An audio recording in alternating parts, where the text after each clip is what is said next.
os pais às vezes chegam na clínica e dizem assim... Parceiros, orgulhosos. Aí eu pergunto, e ele fica em cadeirinha de atividade? Daí os pais dizem assim, sim, a gente ganhou uma cadeirinha de atividade. Eu disse, então bota fogo. Queima, pelo amor de Deus. Olá, sejam muito bem-vindos a mais um episódio do Cá Entre Nós. Esse Cá Entre Nós, nosso espaço onde a gente conversa sobre ciência, sobre maternidade, sobre saúde, mas de uma forma leve e descontraída, bem cá entre nós mesmo. E hoje nós temos uma convidada muito especial. Ela é fisioterapeuta, especialista em neurofuncional, com experiência em pediatria e neurodesenvolvimento. Ela é idealizadora e coordenadora da clínica Sinergia, em Lajeado, e mamãe da Alice. Seja muito bem-vinda, Bárbara. Obrigada, Paola. Obrigada pelo convite. É uma honra, é um prazer estar aqui hoje, né? Para a gente poder conversar um pouquinho, né?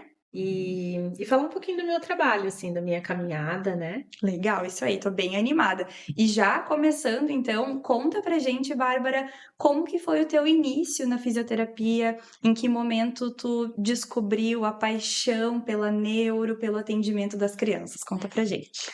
Então, eu ingressei na fisioterapia com a certeza de que eu queria neuropediatria, né? Num determinado momento da minha vida, eu não sabia muito bem ainda o que, né, eu ia trilhar como graduação. Comecei fazendo um curso de a graduação de veterinária. Nossa! Fiz 1 ano de veterinária e vi que não era ali, né? Mas que era realmente a área da saúde. Então eu resolvi trancar a graduação, dei uma pausa, né? E continuei trabalhando e vamos ver o que vai dar. E aí um belo dia eu estava assistindo um programa de televisão, né? E aí estavam mostrando atendimentos da CD. E eu estava assistindo com a minha mãe, assim, à noite, né? E viramos a noite assistindo os shows e assistindo as entrevistas, as reportagens, né? E eu me encantei. E no outro dia de manhã eu disse, pronto, eu já sei o que eu quero para minha vida, né? Meu Deus, que legal! E eu ingressei no curso, né, então, de fisioterapia, sabendo que eu queria a pediatria, a neuropediatria, mas eu não fechei nenhuma porta, né? Eu disse, bom, como é um curso muito amplo, que tem, né, uma possibilidade de muitas áreas de atuação, eu vou me experimentar. Então, eu fiz estágio em todas as áreas possíveis, assim, né, para também unir a prática, né, dentro do conhecimento teórico. Então, eu fui para estágio na área de esporte, eu fui para estágio na área de cardiologia, na área hospitalar, eu fiz estágio em postos de saúde, em grupos de saúde. Então, aonde eu pude me inserir, né, para poder ter certeza do que eu queria, eu fui me inserindo. E na época podia, então, né, em 2009, ali, 2010, podia fazer, tinha outra grade curricular que a gente podia fazer estágio muito cedo. Então, eu fui fazendo, né, estágio voluntário, fui entrando em projetos voluntários para poder ter certeza. E comecei uma pós-graduação na área de neurofuncional antes mesmo de graduar. Nossa, ela tinha certeza. Eu tinha Ela tinha certeza. certeza que era mesmo. Eu tinha certeza. E aí foi difícil, né? Porque Nossa. o último ano de graduação, assim, com estágio curricular, com TCC para fazer, né? E todos os trabalhos, enfim, de final de curso.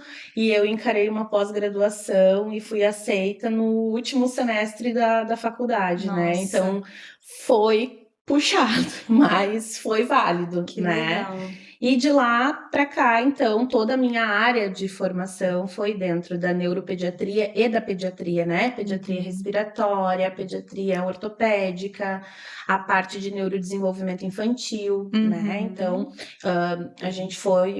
acabei me especializando dentro dessa área. E coordenei um serviço escola durante um tempo da minha vida, fui supervisora de estágio. Acabei saindo, né, do trabalho do atendimento clínico para a área, então, de supervisão de estágio também, de gestão de um serviço escola, onde eu permaneci durante um tempo, né? E foi muito válido, muito importante para minha formação, né? Poder ter essa experiência e abrir outros, né, panoramas, assim, de inserção da fisioterapia dentro da gestão de uma clínica, dentro da coordenação de uma equipe, né? Foi muito legal. E aí surgiu então uma gestação planejada, né? Muito desejada, muito, né, esperada. Mas foi uma gestação que também trouxe surpresas, né? Eu já era especialista em neurofuncional, já trabalhava e já atuava com a neuropediatria, quando então eu tive um parto prematuro, né? Uma prematuridade extrema de 27 semanas, um período longo de UTI neonatal, com todos os desafios de uma UTI neonatal. E todas as incertezas, né? E todos os desafios pós-UTI neonatal, né? Porque se engana quem pensa que termina, né, a luta ali. A luta começa quando a gente vai para casa, né? E dali em diante, né, nesses últimos 9 anos, então, a minha vida foi cada vez mais me especializar para poder auxiliar a minha filha, né, para auxiliar os desafios que a Alice, né, no desenvolvimento dela foram surgindo, mas também dentro da minha área técnica, os desafios dos meus pacientes, né? E então foi uma união assim muito linda. Acho que eu fui muito bem preparada para ser mãe da Alice. Verdade. E acho que agregou ainda mais propósito, né, Sim. para o teu trabalho. Sim, com certeza. Toda bagagem assim com a Alice, com certeza foi importante nesse sentido. É uma visão diferente, né? Eu estive dos dois lados e isso muda muita coisa, né? A gente fala muito de empatia no nosso trabalho, né? E é muito importante a gente se colocar no lugar do outro, tentar entender como o outro tá pensando, o que aquilo, né, representa. Mas realmente, quando a gente vive uma situação de risco, né? E quando a gente está ali sentindo na pele, muda muita coisa, né? A gente consegue falar e trazer com mais propriedade, com mais certeza, muitas vezes, para a família que vai dar certo, né? Mas realmente foi o grande desafio da minha vida. Né? A maternidade, ela é o grande desafio da vida, né?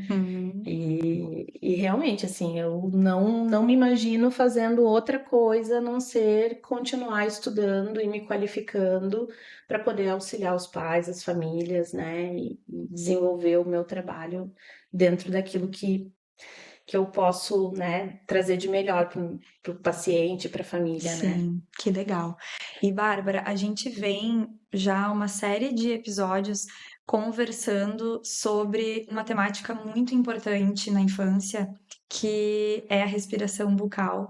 Nós já conversamos com a doutora Bruna, otorrinolaringologista, recentemente com a Bianca, nutricionista materno-infantil, com a Natália, pediatra, porque é uma questão que impacta em todas as instâncias do desenvolvimento, Sim. né? Em especial na questão corporal. É a minha principal rotina no dia a dia, através da ortopedia dos maxilares, ajudar no tratamento esquelético de crianças que são respiradoras orais, mas para a gente trazer ainda mais uma riqueza, assim, para fazer o pessoal entender a relevância da gente trabalhar de forma transdisciplinar nos diagnósticos e nos tratamentos de crianças que são respiradoras bucais. Conta pra gente um pouco da visão da fisioterapia, o que tu percebes em termos de impacto no desenvolvimento, e a gente pode falar dos bebês, das crianças, dos adolescentes, né? Os impactos, especialmente na vida adulta, das pessoas que não tiveram oportunidade de ser diagnosticadas e tratadas devidamente. Vamos explorar um pouquinho sobre esse assunto. Então, tá. Acho que a gente pode começar, então, né, pensando no neurodesenvolvimento. Perfeito.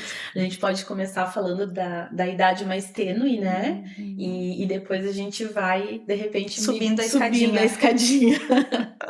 Né? Acho que faz mais sentido, né? Então, dentro do público que eu atendo, né, dentro da minha prática clínica, né, Paula, eu tenho muito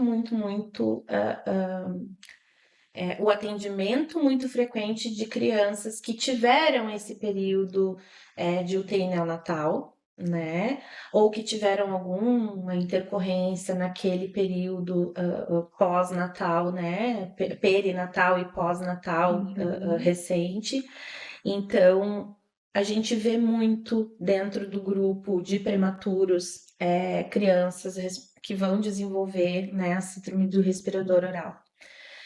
Por N motivos, né? Às vezes por obstruções nasais, que são a grande maioria, às vezes por padrão respiratório ineficiente adquirido dentro do período neonatal, dentro da UTI, por intubação, por manter determinadas posturas, né?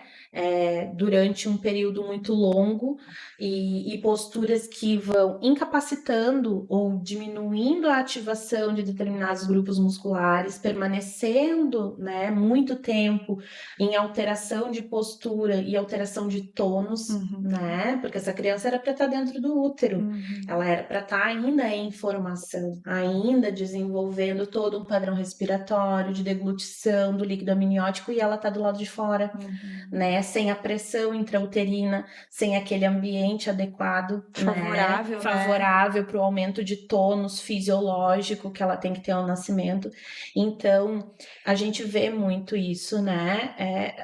Dentro desse público de UTI neonatal, a gente pode sempre avaliar o padrão respiratório dessa criança, tem que ser avaliado, né? Porque tudo começa pela respiração, né?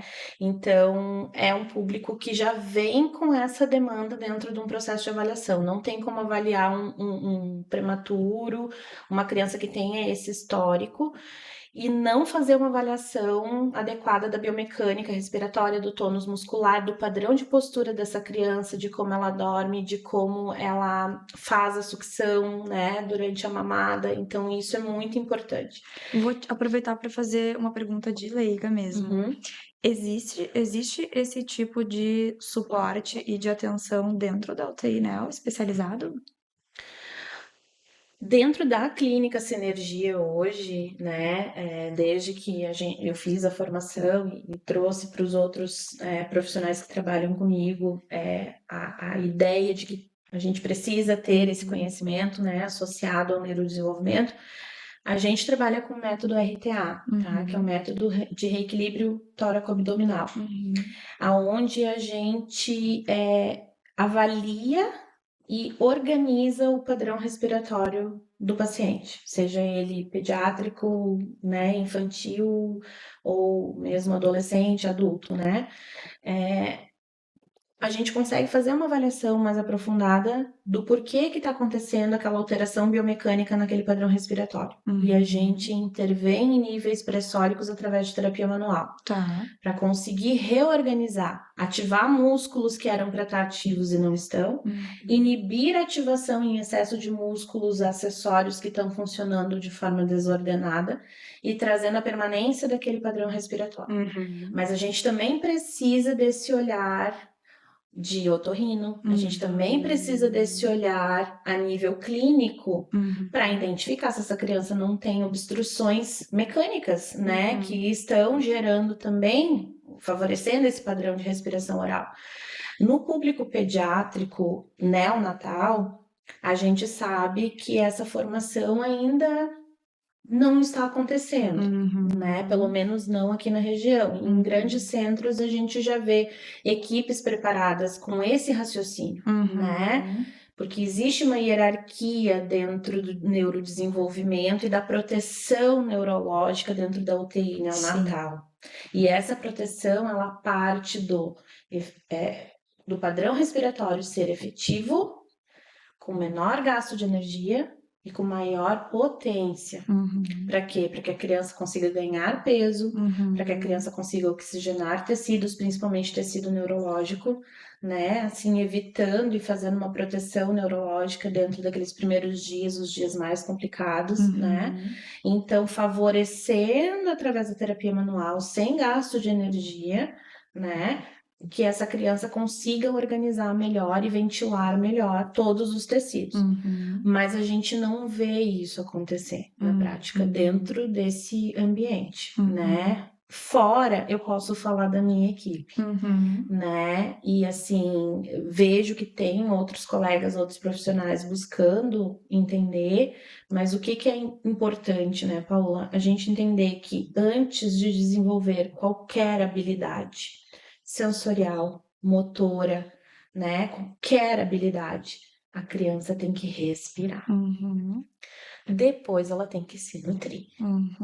Para depois desenvolver qualquer habilidade, né? Sim, a respiração é o primordial. Então, a gente vê, né, dentro da graduação, a gente vê isso dentro de cursos, enfim, que a gente vai fazer e formações que a gente vai fazer, a gente vê muito fragmentado, sabe? Esse desenvolvimento motor. E a fisioterapia tem muito disso, né? A gente vai reabilitar.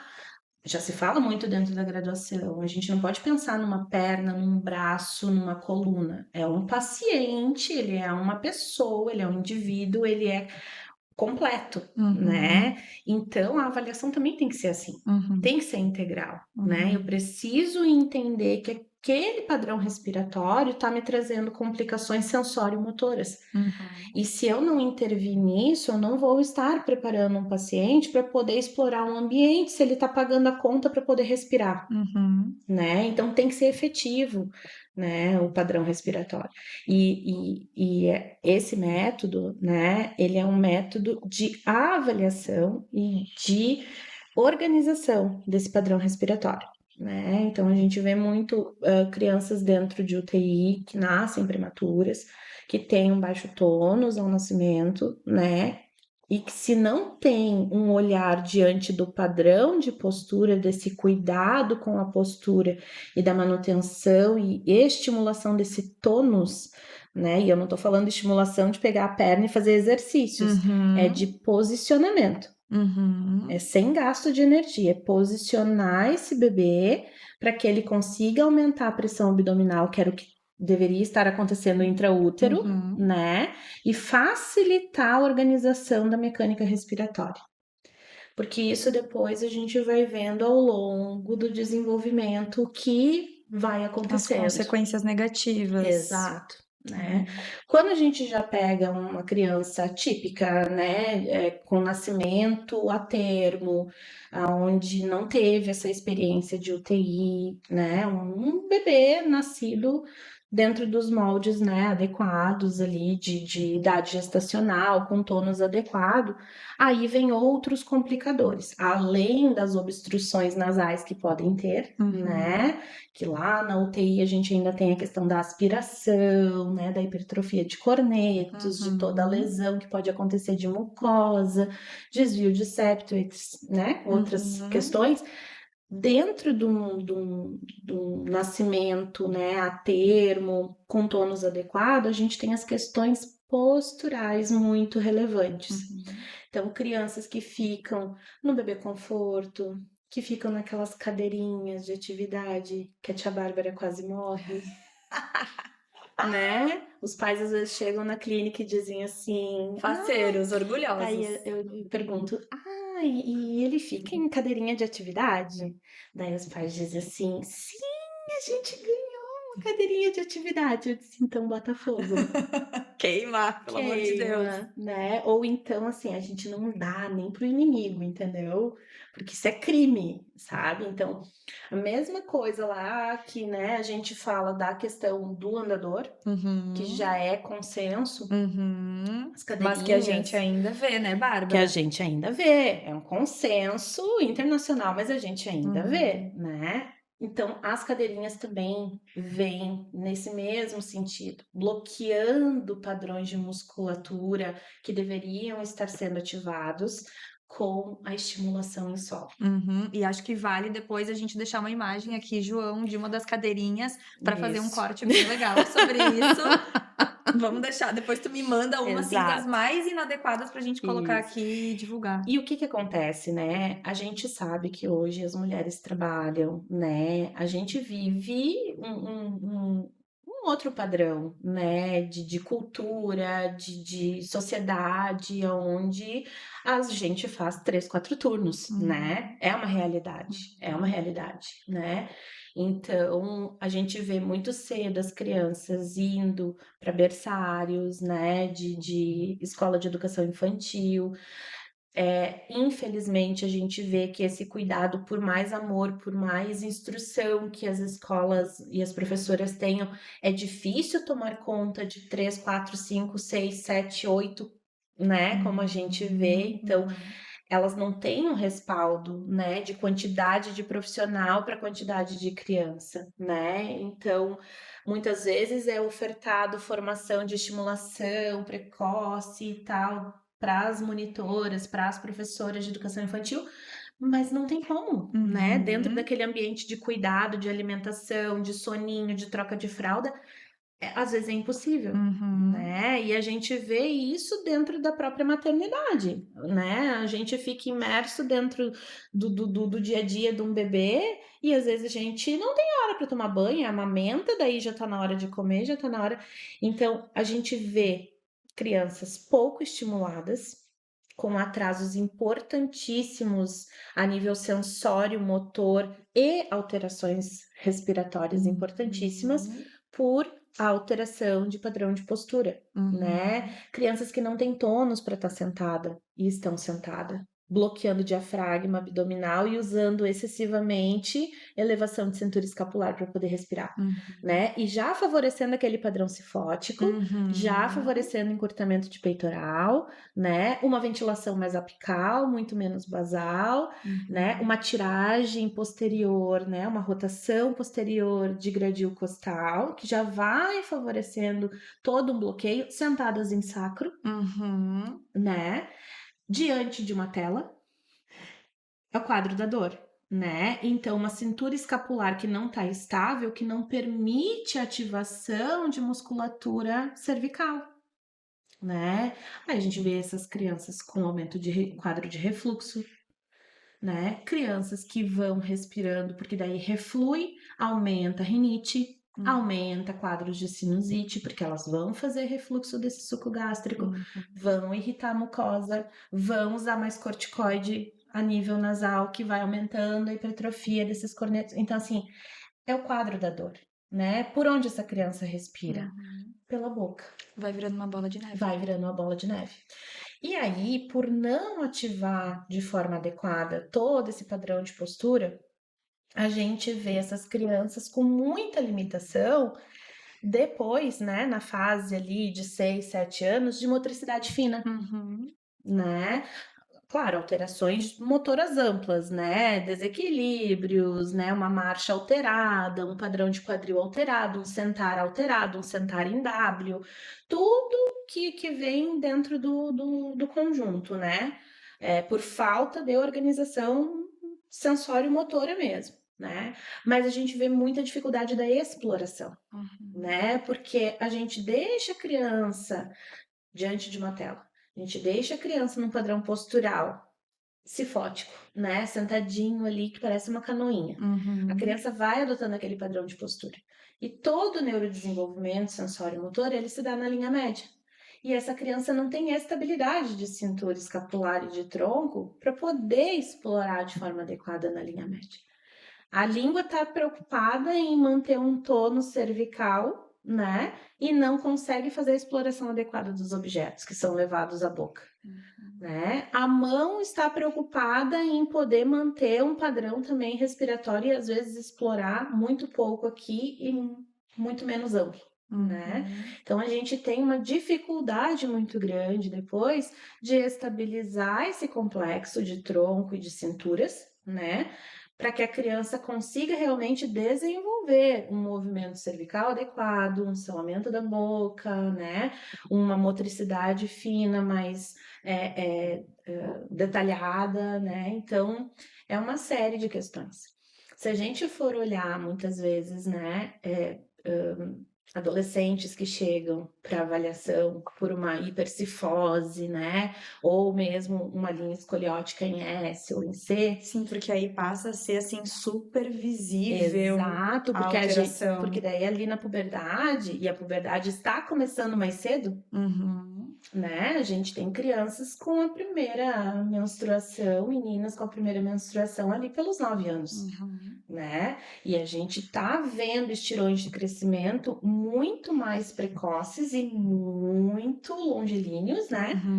Muito cedo, né? E essa criança não tem estrutura para aguentar aquele corpinho que já tinha, né? E aí a gente tem estirão de crescimento ósseo, músculo não acompanha, a não ser que tenha ativação e organização, né? E aí a gente vê essas alterações surgirem mais gritantes, né? E se a gente for olhar toda criança que tem, então, né, alterações de postura de coluna, a gente vai ver alteração, inclusive na linha média do palato, né? Então, olhar uma criança com uma escoliose em C, a gente pode esperar essa mesma escoliose, essa mesma linha, refletindo no desenvolvimento do palato. Se a gente vê uma escoliose em S, a gente vai ver essa mesma linha acontecendo lá em cima na linha média também. Tá tudo conectado. E, assim, uma pergunta de realmente quem quer aprender, e eu gosto muito de aprender contigo, sempre te falo isso. Qual seria a plausibilidade biológica, ao teu ver? A questão da língua que vai influenciar, o tônus da língua, a postura da língua que vai influenciar no desenvolvimento desse palato assimétrico, ou é em virtude do quê, assim? A gente tem várias situações, né?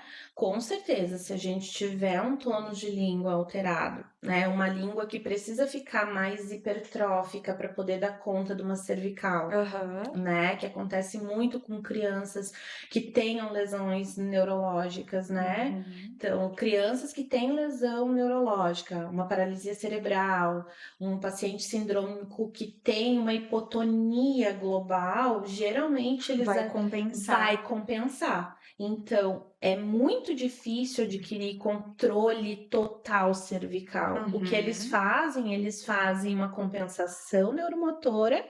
Geralmente se utilizam de um reflexo primitivo que é o RTCA, que vai ou para um lado ou para o outro, né? Se utilizam desse tônus postural primitivo junto com o aumento de tônus de língua, levando ela lá para trás para poder fazer uma ativação de um controle de cabeça momentâneo, né? Então são aquelas crianças que fazem o controle e mantêm durante o tempo e entende, né? E do mesmo jeito a gente também tem crianças que têm um frênulo muito curto, que não foi adequadamente avaliado, né? E que isso não vai interferir, né, Paula, somente na questão da amamentação. É a ponta do iceberg, né?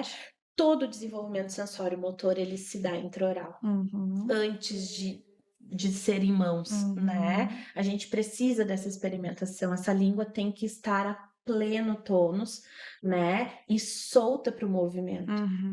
E aí a gente vê cada vez mais, né?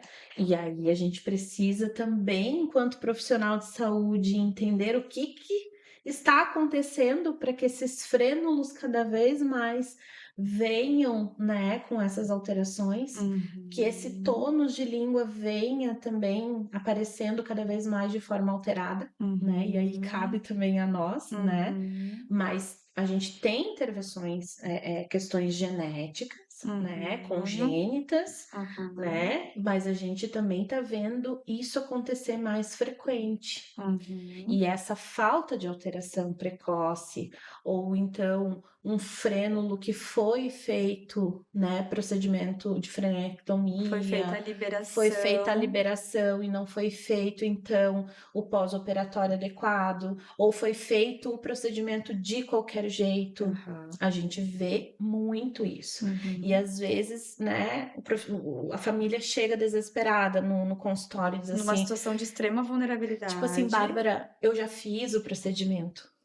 Já dei esse check. Será que eu vou ter que fazer de novo? E aí, muitas vezes, precisa fazer de novo.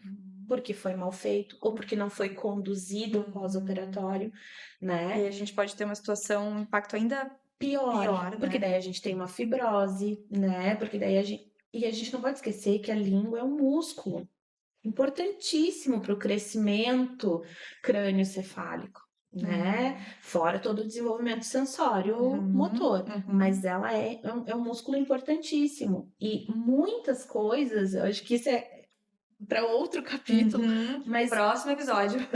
mas muitas coisas, né, para acontecerem, por exemplo, na mão, precisam ter acontecido primeiro na língua. Né? E isso ninguém fala, talvez poucas pessoas, né, entendam que para mim poder ter uma apreensão adequada, uma pinça primitiva adequada, eu tenho que fazer um canelamento da língua, entende? Para mim fazer um plano frontal de movimento, né, de mão, eu preciso ter feito esse plano frontal no movimento da língua. Porque a articulação toda, né, que dá a base de desenvolvimento motor é a mesma, é cintura escapular e tronco e pelve, né? Então a gente tem uma série de consequências, né, Paula, em virtude ou de falta de estímulo, ou de uma avaliação inadequada, né, de um procedimento inadequado, de um pós-procedimento não feito corretamente, não feito de forma adequada. A orientação dos pais é muito importante, né? E junto a isso a gente vê que essa integralidade da atenção e essa transdisciplinaridade, ela precisa acontecer. E ela é linda, ela é maravilhosa, mas ela exige dos profissionais que isso aconteça. Extremamente desafiador, né? É desafiador, a gente tem que ter reserva de horário para isso, né? Então, faz parte, né? É importantíssimo. Os pais me perguntam, né, quando deve ser a primeira consulta com o odontopediatra? E a gente tem janelas importantes do desenvolvimento em que a consulta a nível de prevenção é importante. Quando começam a nascer os primeiros dentinhos, ou antes, quando a gente percebe alguma questão do impacto da anquiloglossia no desenvolvimento das crianças, né? A gente já entendeu aqui muito bem que as crianças que nascem antes do tempo precisam, com certeza, do olhar de um fisioterapeuta especializado para garantir o desenvolvimento pleno da respiração. Mas pensando numa criança que nasce no momento certo, sem complicação, se a gente fosse pensar em prevenção, em que momento ela deveria passar por um olhar especializado de fisioterapeuta? Nas primeiras semanas de vida. Por quê, né, Paola? A gente tem ali a primeira consulta pediátrica, que é geralmente com 7 dias, de 7 a 10 dias, né? Dependendo do plano de saúde, dependendo do município, enfim. Mas até os 10 dias a criança tem que passar pela primeira consulta pediátrica. Ela deveria também, dentro de locais e cidades, né, que tenham algum especialista em neurodesenvolvimento, passar por um profissional para fazer esse primeiro olhar, onde a gente consegue fazer toda a avaliação dos reflexos primitivos, a avaliação da postura, a avaliação do tônus muscular, a orientação dessa família diante do colo, de como segurar esse bebê, né? De como, em que postura é mais adequada aquele bebê dormir ou enfim, né? Posicionar. Muitas vezes a gente vê crianças gerando absurdo, a internet está aí para trazer informação, mas também traz muita desinformação, né? A gente vê crianças, o tummy time, é lindo, mas não na primeira semana, não dos 15 dias, entendeu? Esse bebê tá aprendendo a mamar, ele tá aprendendo a respirar fora do útero, falando de uma criança a termo, né? Ele tá tentando ganhar peso, desenvolvendo um tônus contra a gravidade, né? Uma ação motora voluntária. Então, a gente dar demanda de desenvolvimento motor num período que é para a criança estar entendendo aonde ela está e recebendo esses estímulos é gritante, né? Então, a gente precisa orientar como fazer, né? Som, luzes, tela, a gente vê, não, mas eu vou colocar uma musiquinha, tá, beleza, uma musiquinha ambiente, a gente entende que é importante. Agora, a criança ficar exposta, não, aqui ele vai ficar exposto nesse barulhão todo, porque é assim, a gente sabe o quanto prejuízo traz, né, um excesso de som dentro de um ouvidinho que tá em formação, que tá começando a processar. Da mesma forma, a luz, né, eu não posso deixar essa criança na penumbra, né? Eu já vi pediatras, por exemplo, orientando, não, os primeiros 20 dias essa criança é luz baixa dentro do quarto, tipo, não, ele tem que desenvolver visão, mas da forma adequada, não é tela, né? Não é colocar na frente de uma TV com galinha pintadinha para desenvolver a visão. Existe forma adequada de desenvolver, existem contrastes adequados em cada faixa etária e posturas adequadas, né? E manuseios adequados. A gente vê crianças com 1 mês, eles brincando, né? Família, ou enfim, brincando sentado. Essa criança não tem tônus para estar sentado. E aí a gente pode estar trazendo um padrão de postura onde essa cabeça vai pender para um lado ou para o outro, porque não tem tônus para estar sentado, é para estar deitado, levemente inclinado, né? Favorecendo o padrão respiratório, favorecendo o flexo fisiológico para que essa criança consiga ir se desenvolvendo, né? Então, os primeiros dias ali, 10, 15 dias, seria o ideal para a gente poder fazer o teste dos reflexos, orientar a família de que tipo de estimulação em cada fase, né? Sim, é uma consulta bem de caráter educacional, Educacional, né? Então, muito se fala, né, Paula, e alguns colegas, né, falam muito assim, eu sou especialista em intervenção precoce. Aqui no Brasil, a gente não faz intervenção precoce, porque a gente já recebe o paciente para intervenção precoce com esse encaminhamento com atraso de desenvolvimento. Então, a gente não está fazendo uma intervenção precoce, a gente está fazendo uma reabilitação. Sim, se já tem atraso. Né? Então, eu não estou fazendo uma intervenção precoce, né? A gente tem que entender intervenção precoce, aquela criança que nasce a termo, que vem para uma primeira consulta, que vem a cada mês e depois passa para cada 2 meses para ter as orientações e aí sim tendo os estímulos adequados em cada fase. Então, a gente nem fala mais em intervenção precoce, primeiro porque ela é usada de forma inadequada. E se a gente for usar um termo correto, seria intervenção ou estimulação essencial. Né? Porque é o essencial em cada fase do desenvolvimento, nem mais, nem menos, né? Então, que lindo, meu filho começou a caminhar antes de engatinhar. O fisioterapeuta morre. O fisiopediatra morre, entendeu? Sim, os pais orgulhosos, né? Orgulhosos, porque falta esse conhecimento. Tá, mas por quê? Ele é precoce, ele quer fazer. Não, se ele tá pulando etapas, é porque ele tem algum desafio nos 4 apoios. Alguma coisa ali não tá legal, que tá favorecendo ele caminhar antes de engatinhar.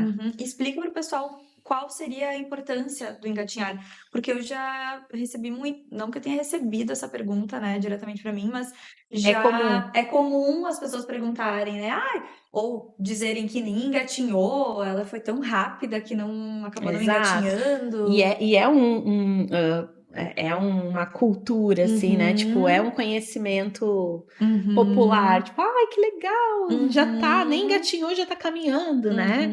Então, todo o desenvolvimento da estabilidade dos grupos musculares de coluna, cervical, né? Membros superiores, membros inferiores, formação do quadril, formação do encaixe do acetábulo, do fêmur, né? A formação toda das curvaturas adequadas e fisiológicas da coluna, o aumento e o alongamento, assim como o fortalecimento de musculaturas cervicais quando a criança está em 4 apoios, é fundamental, mas muito além disso, é o treino cruzado e a assimetria organizada que a gente precisa que aconteça no engatinhar, que vai fazer com que a criança desenvolva um padrão motor de marcha adequado. Sim, é um E preparatório. é um preparatório. Então, esses grupos musculares, eles precisam sofrer a força da gravidade de 4 apoios para que depois eles consigam sofrer a força da gravidade em postura ortostática, né? Porque muda muito. Por isso que a criança, quando está migrando, né, da fase dos 4 apoios, ela precisa caminhar apoiada, ela agacha e levanta, né? Ela ajoelha, agacha, levanta, ela solta a mãozinha e ela vai ganhando seu equilíbrio. Ela precisa desenvolver o plano frontal de movimento, que é a marcha lateral, porque é a marcha lateral que vai trazer depois o movimento de rotação dessa pelve. Então, existe uma hierarquia dos planos de movimento no neurodesenvolvimento adequado, né? Então, isso tudo precisa ser falado para a família. Não usar andador, né? Se for usar um acessório, um dispositivo para facilitar, existe outras formas, né, de estimuladores de caminhada que a criança vai empurrar, não que a criança vai ficar colocada dentro, sentada no sacro, né, fazendo uma curvatura inadequada da coluna, né? E a gente tem que entender que tudo é uma coisa só. Então, essa coluna, lá na ponta, a gente tem a cabeça. A gente tem toda a parte de desenvolvimento de mandíbula, né? De arcada dentária. A gente tem todo um desenvolvimento de tônus cervical que depende da base de apoio, né? Então, quanto antes a gente consegue, né? Que a família traga, que a família tenha esse olhar, que a gente não tem que pular etapas, né? Que a gente precisa desenvolver muito bem cada habilidade motora dentro do seu exato momento, né? Dentro de cada marco de desenvolvimento, né? Sensório, motor, né? E a respiração faz parte disso. Ela é a primeira função fisiológica necessária e talvez uma das mais importantes, né? Não existe, né, Paola, desenvolvimento sensório-motor sem uma respiração eficiente e adequada, né? Algum comprometimento, algum malefício o paciente vai ter. E isso desde a pediatria até o idoso, né? Então a gente sabe o quanto isso é importante. Vai impactar Vai negativamente. impactar. E pensando assim, bom, a gente está falando aqui sobre aspectos preventivos, né? O olhar que a gente tem que ter para prevenção, para evitar tudo isso. Mas, infelizmente, a gente vê muitas crianças que vivem diariamente os prejuízos de uma respiração ineficiente, uma respiração bucal. Eu recebo crianças já que, do ponto de vista de tratamento ortopédico, ortodôntico, com 6, 7 anos, com alterações importantes que já são considerado um momento tardio para o tratamento, né? Para crianças que têm um impacto na postura, né? Uma cifose, uma escoliose. Qual é a possibilidade? Não sei se existe essa resposta, mas uma criança nessa faixa etária de 6, 7 anos, ela tem como corrigir esses problemas? Tem. Como que é a perspectiva, assim, do tratamento? Dentro, né, da neuroreabilitação, e aí entra a parte neurofuncional, né? Hoje a clínica, ela não atende só pediatria e neuropediatria, ela atende adultos também, idosos, enfim, né? Porque justamente a gente precisa estar preparado para atender as demandas em cada fase da vida, né? A gente reabilita paciente adulto de AVC, a gente reabilita paciente adulto ou melhora muito a qualidade de vida, né, e padrão respiratório, padrão motor de pacientes com doenças neurodegenerativas, por exemplo. Então, em qualquer fase da vida, a gente consegue melhoras. Vai ter um benefício. Vai ter um benefício, com certeza, né? Agora, qual benefício, ou quanto de benefício, quanto de melhora ou de reabilitação, vai depender muito da avaliação individual de cada paciente, né? Mas quando a gente fala de crianças e adolescentes, a gente está contando com neuroplasticidade ainda muito ativa, né? E o músculo tem memória. Então, quanto antes, né, a gente intervém, melhor. Mas se não é possível, se o paciente já chegou tarde, a gente vai intervir da mesma forma. Talvez vá demorar um pouco mais de tempo, né? E a ideia sempre, né, Paola, não é segurar esse paciente conosco. A ideia é organizar essa biomecânica respiratória, ajustar, né, o padrão de postura, melhorar o que a gente tiver condições de melhorar e inserir esse paciente dentro de uma prática de atividade física, porque isso sim é para o resto da vida, para qualquer ser humano, né? Então a gente precisa entender até que ponto vai a fisioterapia, até que ponto a gente consegue chegar. E aí a gente vai fazendo esse desmame gradual e vai inserindo ao educador físico, a uma prática de atividade física, né, regular, que a pessoa escolha e que vai fazer sentido para as necessidades dela, e né? Vai estabilizar os resultados e mantê-los e talvez até ainda, né, ganhar mais um pouco, né? Então, e esse trabalho ele tem que ser em conjunto, né? Sozinho a gente não consegue nada, né? Então, muitas vezes vai chegar um paciente tardio, né? Para nós, a gente vai ver ali questões de um palato em ogiva que nunca foi visto, a gente vai ter que, mesmo sendo um paciente tardio, a gente vai ter que encaminhar para um odontopediatra, né? Porque tem impactos ali que precisam ser observados, né? Tem questões ali anatômicas e de desenvolvimento ósseo que, mesmo sendo tardio, a gente precisa encaminhar, né? O não encaminhar é que é o problema. Sim. O não conversar é que é o problema, né? Mas acontece, e acontece bastante, né? De chegar mais tarde. Que legal. A gente poderia ficar tranquilamente mais muitas horas aqui falando, né? Cenas dos próximos capítulos, porque haverão outros capítulos. Mas hoje já, assim, foi um prazer imenso te ter aqui. Eu que agradeço. Eu sempre aprendo contigo, seja nas consultas, nesse momento riquíssimo que a gente teve aqui. Obrigada pela disponibilidade do teu tempo, do teu intelecto, dividindo aqui com a gente todo o teu conhecimento. Mas antes da gente terminar, deixa um recado para o pessoal, assim, uma mensagem que tu julga importante, conta para as pessoas como eles te encontram, como eles podem acompanhar os teus conteúdos, que a partir de agora você vai postar bastante, vai compartilhar, como que o pessoal encontra sinergia. Deixa todos os teus contatos aí para quem está nos assistindo. Então, tá. Bom, gente, eu queria agradecer, né, imensamente o convite da Paola, né, é uma admiração mútua, né, ao trabalho dela e fico muito contente com o convite, espero sim poder estar compartilhando e trocando ideia com vocês em outros momentos. A Clínica Sinergia, então, né, a qual eu sou fundadora, coordenadora, né, responsável técnica, ela está localizada no bairro Bom Pastor, em Lajeado, né, o nosso foco de atendimento é a pediatria, a neuropediatria, o neurodesenvolvimento, mas também atendemos pacientes neurológicos adultos, né, com sequelas neurológicas.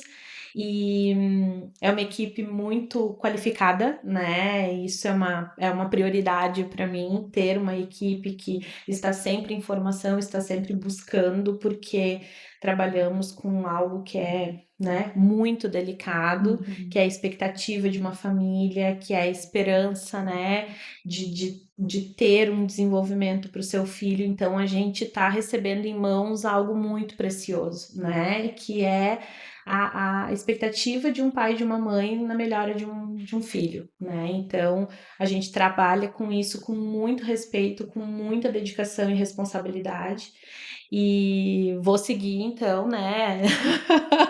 As dicas da Paola a partir de agora, então é compromisso que as redes vão estar mais atualizadas. Se tornou público agora, é compromisso. Vai estar sendo atualizadas as redes sociais da Clínica Sinergia. Mas no Instagram vocês nos encontram, então a gente pode deixar depois os contatos, né? Aqui. Mas é Sinergia Clínica. Então eu agradeço imensamente, né? E estão todos convidados também a conhecer um pouquinho do nosso trabalho. Legal. Pessoal, então a gente agradece imensamente a companhia de vocês aqui hoje. Nos vemos com certeza numa próxima juntos. Se vocês ficarem com alguma dúvida, né, enfim, gostariam de contatar a Bárbara, a gente vai deixar os contatos aqui na descrição desse vídeo. E vocês podem acompanhar também os conteúdos da Antera, no Antera Saúde Integrada, onde a gente fala sempre sobre o nosso trabalho transdisciplinar, multidisciplinar. Sigam a gente lá nas redes sociais para acompanharem um pouquinho mais do nosso trabalho. Até uma próxima. Tchau. Tchau.